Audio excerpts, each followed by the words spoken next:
இருந்தேன். Okay. Actually அப்போ வந்து பார்ட் டைமா இதெல்லாம் பண்ணிட்டு இருந்தீங்களா நீங்க காலேஜ் படிச்சிட்டு இருந்த டைம்ல? பார்ட் டைமா காலேஜ் போனேன். மெயின் டைமா வந்து கச்சேரி தான், லைட் மியூசிக் தான். ஏன்னா நம்ம ஃபேமிலிக்கு வந்து சப்போர்ட் பண்ற ஒரு மெயின் சோர்ஸா நான் கச்சேரி போறது நடந்துச்சு. ஸோ நம்ம கச்சேரி போனால் தான் சில விஷயங்கள் நடக்கும் வீட்டில். அதனால I am not force to டூன்னு சொல்ல முடியாது. I am happy to do. நான் அது ஜாலியாக தான் செஞ்சுட்டு இருந்தேன். அது தெரிஞ்சோ தெரியாமல் வீட்டுக்கு ஒரு பலமாக மாறிட்டு இருந்தது. எங்கள் அம்மா வந்து பையன் கச்சேரி போயிட்டுருக்கிறான், அவன் ஃபுல் ஃப்ளெஜ்டாக போகிறான், ஹாப்பியாக போகிறான், வீட்டுக்கும் வரான், நமக்கு ஹெல்ப் பண்ணுறான், ஸோ அவன் போகட்டும் அப்படின்னு சொல்லி விட்டுட்டாங்க. கச்சேரி கச்சேரி கச்சேரி. அப்போ அதுக்கு எவ்வளோ சம்பளம் கொடுத்தாங்க ஞாபகம் இருக்கா? இந்த கச்சேரிக்கு எவ்வளோ? எந்த கச்சேரிக்கு நான் இப்போ 150 ரூபா வாங்கினேன்.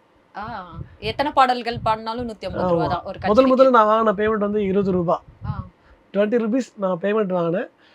அந்த காசு அன்றைக்கே தொலைச்சிட்டேன்.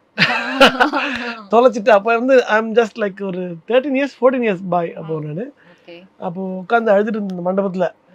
காசு தொலைஞ்சிச்சின்னு தேடிட்டு இருந்தேன் நான். அப்போ வந்து அந்த கல்யாண வீட்டுக்காரர் வந்து என்னப்பா தேடுறேன்னு கேட்டார். இல்லை சார் என் பேமெண்ட்டு காணும். எவ்வளோப்பா அப்படின்னு. 20 ரூபா சார் அப்படின்னு சொல்லி எழுதிருந்தேன். இதுக்காப்பா அழுதுன்னு சொல்லி 50 ரூபா கொடுத்துறாரு.